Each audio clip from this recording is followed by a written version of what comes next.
08年金融海嘯嗰陣時候咧，每一間銀行嘅取締咧都係好驚，咁跟住咧啲嘢咧就唔批咁樣樣。但係咧大老闆咧係依然係向住我哋啲咁嘅小職員咧係去出數嘅。喂，你今個月點解上咁少 case 嘅？喂，點解你今個月批咁少嘅？嚟緊下一個月你會唔會再做大啲啊？會唔會再批多啲揾多啲生意翻嚟去做啊咁樣樣？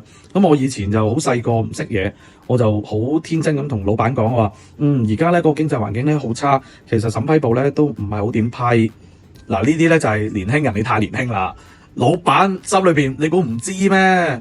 不過佢要捽你咁解啫嘛。如果唔係點同上高交代啊？去到2009年、2010年咧，就出現一個好大嘅轉機啦。銀行係咁批錢，瘋狂咁批錢，慌死啲人借咁樣樣啊，又平息又大額咁樣樣。咁點解會突然間會有件咁嘅事情會發生嘅咧？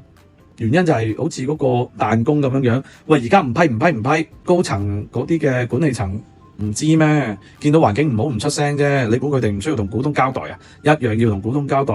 到個環境好翻少少啦，睇落去好似平靜咗啦，唔係再繼續差落去啦，咁咪要追翻條數咯。咁追翻條數最簡單嘅方法就係咩咧？係咁批嘢出嚟咯。